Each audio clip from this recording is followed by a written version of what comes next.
اعوذ باللہ من الشیطان الرجیم، بسم اللہ الرحمن الرحیم۔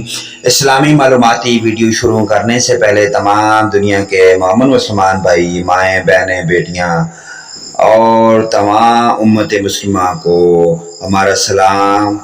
اللہ پاک کی ذات تمام امت مسلمہ کو اس پیارے دین پر عمل کی توفیق عطا فرمائے۔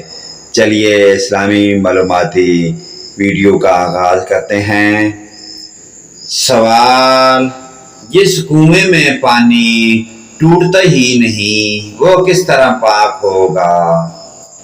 جواب: جو کنواں ایسا ہو کہ اس کا پانی ٹوٹتا ہی نہیں، چاہے کتنا ہی نکال لیں اور اس کا کل پانی نکالنا ضروری ہو، تو ایسی حالت میں یہ حکم ہے کہ یہ معلوم کر لیں کہ اس میں کتنا پانی ہے، وہ سب نکال لیا جائے۔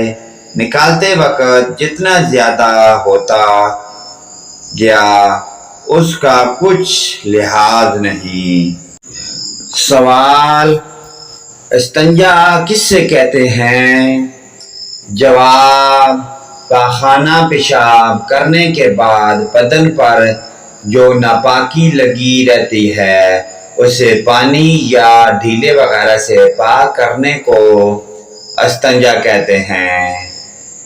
سوال: پیشاب کے بعد استنجا کا کیا طریقہ کار ہے؟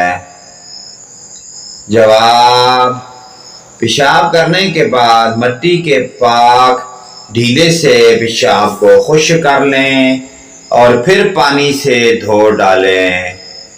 سوال: پاخانہ کے بعد استنجے کا طریقہ کیا ہے؟ جواب: پاخانہ کے بعد مٹی کے 3 یا 5 ڈھیلوں سے پاخانے کیے مقام کو صاف کریں اور پھر آہستہ آہستہ پانی ڈال کر انگلیوں کے پیٹ سے دھو ڈالیں یہاں تک کہ چکنائی جاتی رہے۔ سوال: کیا ڈھیلوں کے بعد پانی سے طہارت ضروری ہے؟ جواب: اگر پاخانہ یا پیشاب کے مقام کے آس پاس نجاست نہ لگی ہو تو پانی سے طہارت کرنا مستحب یعنی اچھی بات ہے، اور اگر نجاست ادھر ادھر لگ گئی اور ایک درم سے کم یا برابر لگی ہے تو پانی سے طہارت کر لینا سنت ہے، اور اگر وہ جگہ درم سے زیادہ سن جائے تو دھونا فرض ہے، مگر ڈھیلا لینا اب بھی سنت ہے۔